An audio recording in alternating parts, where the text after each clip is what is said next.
सभी को शुभ संध्या बच्चों। आज जैसा कि आप सभी जानते हैं आपकी बोर्ड एग्जाम है। इस बोर्ड एग्जाम में आपको सुभाषितानी से भी पूछा जाता है और इससे पूछा ही जाता है। इसलिए हम आपको सबसे पहले आज सुभाषितानी को बताएंगे। इसमें से क्या क्या चीज पूछा जाता है वो मैं आपको बता देता हूँ। सबसे पहले तो आपको श्लोक याद रखना सुभाषितानी से, और सुभाषितानी से तो बाकी आंसर क्वेश्चन तो कम ही पूछे जाते हैं, लेकिन सबसे ज्यादा जो है मुझे जो लगता है इसमें से श्लोक पूछा जाता है। तो आपको 4 श्लोक, कम ज्यादा से ज्यादा 4 श्लोक याद रखना है और कम से कम 2 श्लोक।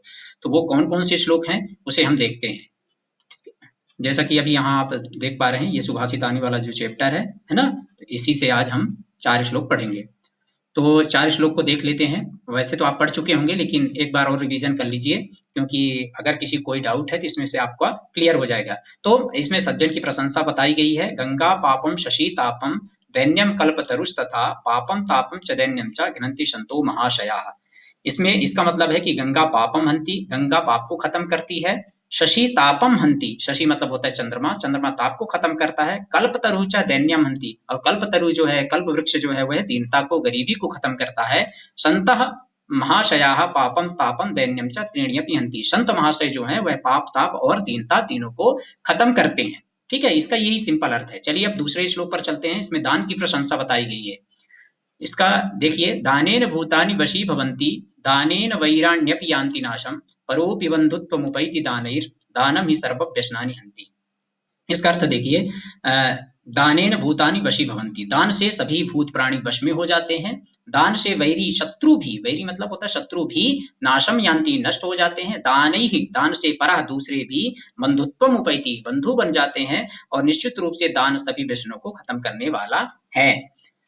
इसके बाद अगला श्लोक देख लीजिए, ये भी बहुत सरल श्लोक है, इसको आप याद कर सकते हैं। नात्युच्च शिखरो मेरु नाति नीचम रसातलम व्यवसाय द्वितीयानाम नाप्यपारो महोदधि। इसका अर्थ देखिए, व्यवसाय द्वितीयानाम कृते, व्यवसायी लोगों के लिए जो मेरु शिखर है वह भी ज्यादा ऊंचा नहीं है। रसातलम अति नीचम ना, जो रसातल है वह भी ज्यादा नीचा नहीं है। और महोदधि अपि अपारो अपारो ना, महोदधि मतलब महासागर भी अपार नहीं है। ठीक है, मतलब व्यवसायी लोग, उद्यमशील लोगों के लिए कुछ भी असंभव नहीं है। चलिए अगले स्लाइड पे चलते हैं। तो इस स्लाइड में आपको जो दिया गया है यहाँ पर गुण प्रशंसा वाला, ये वाला जो है इसको याद कर लीजिए। गुणाः कुर्वन्ति दूतत्वं दूरे विवशताम सताम केतकी गंधमाघ्राय स्वयं आयान्ति षट्पदाः। इसका अर्थ देख लीजिए, दूरे अपि वशताम सताम, दूर में रहते हुए भी सज्जन लोगों का जो गुण है, सज्जन लोगों का जो गुण है वह दूत का कार्य करता है। ठीक है, जैसे षट्पदाः मतलब भौरे केतकी के गंध को सूंघकर स्वयं आ जाते हैं, उसी प्रकार से जो सज्जन लोगों के गुण होते हैं, उनको गुणों को इतने जैसे गुण का जो गुण होते हैं उन गुणों को जान करके, देख समझ करके जो सज्जनों के ये जो गुण होते हैं, उसी प्रकार से दूर रहते हुए भी जो सज्जन है उनके जो गुण है वह भी दूत का कार्य करते हैं। मतलब सज्जनों के जो गुण है वह दूत का कार्य करते हैं।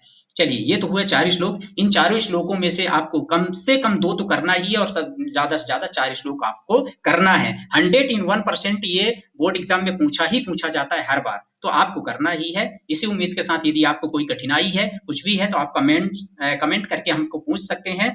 और अगर जिस चीज पर भी कठिनाई है वो आप मुझे बताइए, उस पर मैं वीडियो बनाऊंगा और आपको निश्चित रूप से आपके डाउट को, आपके शंका को मैं समाधान करूंगा। धन्यवाद।